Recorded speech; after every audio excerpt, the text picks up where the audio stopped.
Hello नमस्कार दोस्तों कल जय पांडा साहब की टीम में अवैसी साहब शामिल था। नंबर 1 एक टीम थी। कल बाहर विदेश में पाकिस्तान के खिलाफ रवाना हो चुका है बहरीन, कुवैत, सऊदी अरब और अल्जीरिया। दोस्तों एक बार इसका पूरा वीडियो देखिए, अवैसी साहब का क्या कहना है बाकी लोगों का। 7 लोगों की टीम है। कल 24 मई 2025 पाकिस्तान की पोल खोलने के लिए एक और डेलीगेशन भारत से रवाना हो चुका है। भाजपा सांसद बैजयंत पांडा के नेतृत्व में भी सांसदों का एक डेलीगेशन बहरीन के लिए रवाना हो गया है। ये डेलीगेशन सऊदी अरब, कुवैत और अल्जीरिया जाएगा और ऑपरेशन सिंदूर पर भारत का पक्ष रखेगा। AIMIM अध्यक्ष असदुद्दीन ओवैसी बीजेपी सांसद बैजयंत पांडा के डेलीगेशन का हिस्सा हैं। बहरीन रवाना होने से पहले ओवैसी ने कहा कि पाकिस्तान आतंकवादी शिविर चला रहा है, जिसे लेकर हम चारों देशों से इसके बारे में बात करेंगे। देखिए, हम ग्रुप 1 में है, जिसके इसको हेड कर रहे हैं जय पांडा साहब। तो आप जानते हैं कि हम लोग 4 ममालिक, 4 कंट्रीज को जा रहे हैं। पहले बहरीन को, उसके बाद कुवैत, फिर किंगडम ऑफ सऊदी अरेबिया और आखिर में अल्जीरिया को।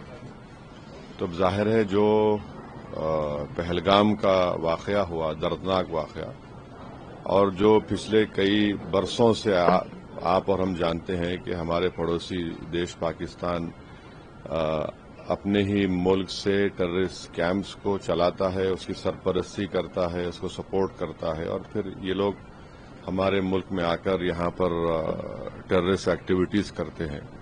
तो इन्हीं चीजों को हम इन 4 कंट्रीज में जाएंगे, उनके सामने रखेंगे। भाजपा सांसद बैजयंत पांडा ने इस दौरे को लेकर कहा, आज हमारा डेलीगेशन पश्चिम एशिया की इस यात्रा पर निकल रहा है। सबसे बड़ा संदेश वो एकता है जो भारत ने दुनिया को दिखाई है। आदरणीय मोदी जी के नेतृत्व में भारत ने जो न्यू नॉर्मल सेट किया है पिछले दशक में, यह है कि आतंकवाद के लिए हमारा जीरो टॉलरेंस है। ये नया भारत है, ये जरूर हम रेस्पॉन्स देंगे, और जो कोई ऐसा हमला करने के लिए सोच रहे हैं उनको सोचना पड़ेगा कि वो बहुत महंगा पड़ेगा उनको, और ये हम करके दिखाए हैं। भारत ने करके दिखाया है ऑपरेशन सिंदूर के जरिए, और एक के बाद एक पाकिस्तान के जो झूठ है सब पकड़े जा रहे हैं। वो जो प्रकार के सब आरोप किए थे कि भारत पर हमला किया, उनके कोई प्रमाण नहीं है। हमारे फोर्सेज ने जो कहा उसके लिए सैटेलाइट पिक्चर्स, इसके लिए विभिन्न प्रकार के इंफॉर्मेशन कोरोबोरेशन है, और आदरणीय प्रधानमंत्री जी ने जिस तरह के रिलेशनशिप्स बनाए हैं पूरे दुनिया भर, उसका भी हमें बहुत फायदा मिल रहा है। एक के बाद एक विभिन्न देशों ने हमारे समर्थन कर रहे हैं, भारत के पक्ष में बोल रहे हैं। ये मैसेज लेकिन कंटिन्यूअसली लेना है, और जो विभिन्न ग्रुप्स अभी जा रहे हैं विभिन्न देशों पर, इनका यही मैसेज रहेगा। और सबसे बड़ा मैसेज, जैसे कि मैंने कहा, कि भारत का एकता का है। वहीं सांसद निशिकांत दुबे ने कहा कि हम लौट कर आएंगे तो माहौल पूरी दुनिया में पाकिस्तान के खिलाफ होगा। जिस तरह से हम जूझ रहे हैं आतंकवाद से, तो इन देशों में जहां हम जा रहे हैं, और जो इस्लाम के लिए सबसे महत्वपूर्ण देश है वो सऊदी अरब है, जहां मक्का है, मदीना है, काबा है, वो भी इसी तरह के आतंकवाद से जूझ रहा है। यमन एक ऐसा देश है, वो भी मुस्लिम देश है, और मुस्लिम देश जो है सऊदी अरब को लगातार परेशान करता है, लगातार तंग करता है। तो उनको आतंकवाद की परिभाषा पता है कि किस तरह से, क्योंकि आतंकवाद का कोई धर्म नहीं होता। पहलगांव की घटना जो है एक अलग घटना है कि पहलगांव में धर्म के आधार पर जो है पहली बार मारा गया, लेकिन जनरली ये माना गया है कि आतंकवाद जो है वो बाउंड्री के बाहर है और धर्म से ऊपर है।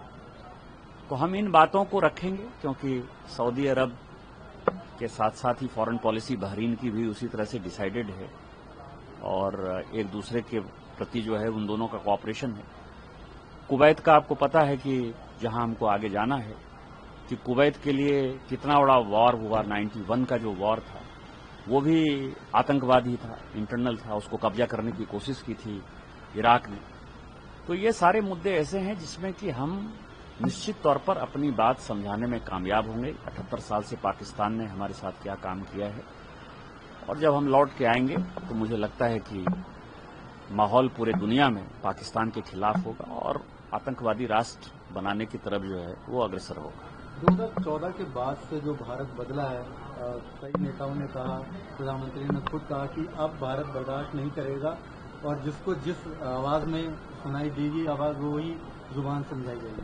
कि परसों प्रधानमंत्री जी ने कई एक बातें कही जो बहुत ही महत्वपूर्ण है। एक तो उन्होंने कहा कि आतंकी कोई भी घटना हो तो उसमें आतंकवादी और पाकिस्तान की सेना दोनों के बीच में कोई डिस्क्रिमिनेशन नहीं। एक बड़ा स्टैंड है भारत का 2025 में। आप समझिए कि 1947 से जो नीतियां चल रही थी आतंकवाद के खिलाफ, वो 2025 में भारत सरकार ने कंप्लीट बदल दी है। दूसरा ये है कि जब कोई आतंकवादी घटना हो जाएगी तो जो आर्मी है, जो एयरफोर्स है, जो नेवी है, उसको किसी से परमिशन लेने की आवश्यकता नहीं है। उसको भी फ्री हैंड कि आप हमारी सीमा की रक्षा करने के लिए, हमारे नागरिकों की रक्षा करने के लिए और आतंकवाद से मुकाबला करने के लिए आप आतंकवादी को मारना है, आतंकवादी को मारो, और आतंकवादी के वेश में जो पाकिस्तानी सेना है उसको मारना है, उसको मारो। आपको ये पूरी छूट है। और तीसरा, जो बदला 2025 में इस युद्ध में हमने देखा कि बिना पाकिस्तानी सीमा में घुसे हुए हमने जो है उनके आतंकवादी ठिकानों को तबाह किया, हमने उनके एयरबेस को तबाह किया, और हमने ये मैसेज दिया कि हम आपके किसी न्यूक्लियर वार के धमकी से नहीं डरते हैं, और आपको जो करना है करो, हमको जो करना होगा करेंगे, और हम आपको माकूल जवाब देंगे और आपको हम नेस्तनाबूद कर देंगे।